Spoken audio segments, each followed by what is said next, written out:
NASA दोबारा चांद पर इंसानों को उतारने की तैयारी कर रहा है। नासा के इस प्रोग्राम का नाम है आर्टेमिस। इस बार चांद पर सिर्फ टहलने नहीं जा रहे, बल्कि परमानेंट बेस कैंप और रिसर्च सेंटर बनाने जा रहे हैं। इस मिशन की खास बात यह भी है कि पहली बार कोई महिला और कलर पुरुष चांद पर कदम रखने जा रहे हैं। इससे पहले जिन्होंने भी चांद पर कदम रखा वे पुरुष थे और गोरे थे। आर्टेमिस प्रोग्राम के लिए जिस रॉकेट का इस्तेमाल होगा उसका नाम है स्पेस लॉन्च सिस्टम, शॉर्ट में बोले तो SLS रॉकेट, और ये अब तक का सबसे पावरफुल रॉकेट है।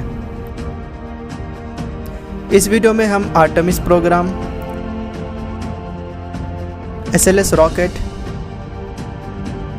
ओरायन स्पेसक्राफ्ट, गेटवे और पुराने कुछ मिशन की बात करेंगे और ये समझेंगे कि नासा क्यों और कैसे चांद पर दोबारा इंसानों को भेजना चाहता है।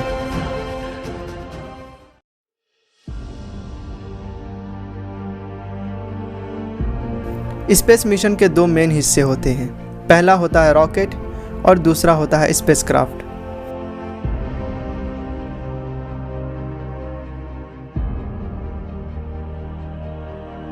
स्पेसक्राफ्ट को रॉकेट के ऊपर फिट कर दिया जाता है। रॉकेट का काम यह होता है कि वो स्पेसक्राफ्ट को अंतरिक्ष में ले जाकर छोड़ दे। सबसे ज़्यादा एनर्जी पृथ्वी के ग्रेविटेशनल फोर्स से बाहर निकलने में ही खर्च होती है, इसलिए रॉकेट मिशन का सबसे बड़ा हिस्सा होता है।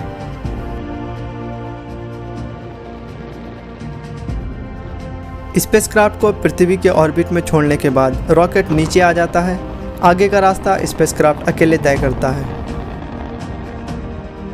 आर्टेमिस प्रोग्राम में यूज होने वाले रॉकेट का नाम है SLS रॉकेट और उसके ऊपर लगने वाले स्पेसक्राफ्ट का नाम है Orion spacecraft. SLS rocket Orion spacecraft को पृथ्वी के ग्रेविटेशनल फोर्स से बाहर निकलने में मदद करेगा। ओरायन स्पेसक्राफ्ट में बैठकर एस्ट्रोनॉट चांद की तरफ आएंगे, लेकिन ये ओरायन स्पेसक्राफ्ट चांद की सतह पर लैंड नहीं करेगा। चांद से पहले भी एक पड़ाव है, गेटवे। ये आर्टेमिस प्रोग्राम का तीसरा अहम हिस्सा है। जैसे इंटरनेशनल स्पेस स्टेशन पृथ्वी के ऑर्बिट में चक्कर लगाता है, वैसे ही गेटवे नाम का स्टेशन चांद के ऑर्बिट में चक्कर लगाएगा। ये इंटरनेशनल स्पेस स्टेशन की तुलना में काफ़ी छोटा होगा, लेकिन ये लंबे वक्त तक चांद पर इंसानी मौजूदगी बनाए रखने के लिए ज़रूरी सपोर्ट देगा। एस्ट्रोनॉट्स को ले जाने वाला ओरायन स्पेसक्राफ्ट पहले गेटवे में डॉक करेगा, यानी वो गेटवे के साथ जाकर जुड़ जाएगा।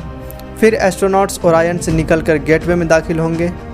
गेटवे में ह्यूमन लैंडिंग सिस्टम लगा होगा, वो एक तरह का वाहन होगा। इनमें बैठकर एस्ट्रोनॉट चांद की सतह पर लैंड करेंगे और इसी की मदद से वापस भी आएंगे।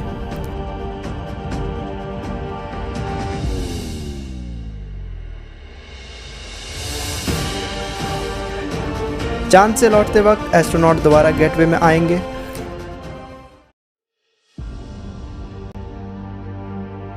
यहाँ वो अपने ओरायन स्पेसक्राफ्ट में बैठेंगे और वापस पृथ्वी की तरफ आएंगे।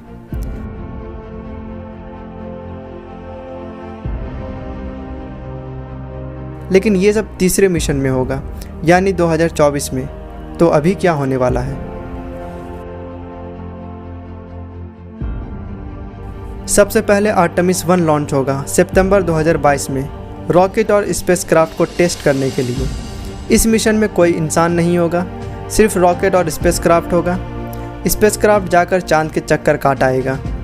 इसके साल भर बाद 2023 में आर्टेमिस 2 लॉन्च होगा।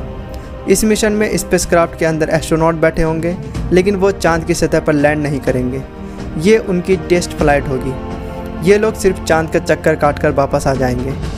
इसके बाद आर्टेमिस 3 लॉन्च होगा 2024 में। इस मिशन में एस्ट्रोनॉट चांद की सतह पर लैंड करेंगे। ये एस्ट्रोनॉट चांद पर परमानेंट मौजूदगी बनाने का इंतजाम करेंगे।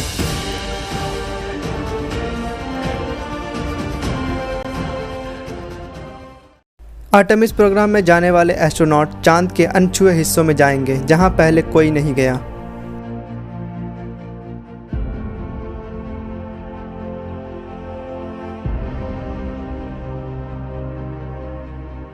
चांद पर पहुंचने के बाद एस्ट्रोनॉट्स क्या करेंगे? पहला, पानी और दूसरे अहम संसाधनों की तलाश।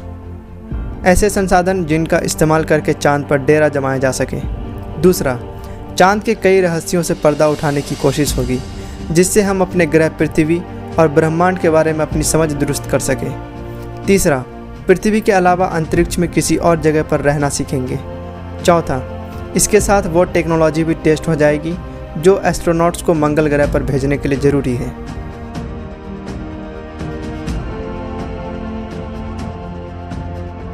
अब तक नासा ही चांद पर एस्ट्रोनॉट को उतार पाया है। इसकी शुरुआत अमेरिका और रूस के बीच लगी एक रेस से हुई थी। सेकंड वर्ल्ड वॉर खत्म होने के बाद अमेरिका और रूस के बीच शीत युद्ध शुरू हुआ। इस युद्ध का एक मोर्चा अंतरिक्ष में भी खुला। दोनों देश अंतरिक्ष में रेस लगाने लगे। इसे स्पेस रेस कहा गया। 60 के दशक में ये रेस अपने चरम पर था। रूस ने अंतरिक्ष में पहला इंसान भेजा, यूरी गगारिन।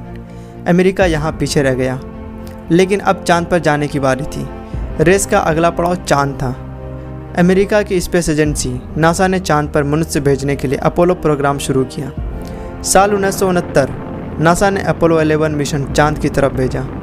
इस मिशन पर गए नील आर्मस्ट्रॉन्ग चांद पर कदम रखने वाले पहले इंसान बने। रूस चांद पर एक भी इंसान नहीं उतार पाया। नासा के 5 और अपोलो मिशन चांद पर एस्ट्रोनॉट को लेकर गए। अमेरिका ने चांद पर कुल 12 लोग उतारे और इसके बाद नासा ने चांद पर एस्ट्रोनॉट भेजना बंद कर दिया, क्योंकि ये एक रेस थी और अमेरिका जीत चुका था।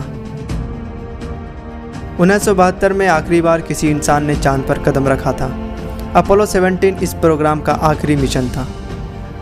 अपोलो के 50 साल बाद आर्टेमिस प्रोग्राम की शुरुआत हुई है और अब हमें उम्मीद है कि यह सिलसिला रुकने वाला नहीं है। अब इंसान चांद से मार्स तक का सफ़र तय करेगा और मार्स से सोलर सिस्टम का।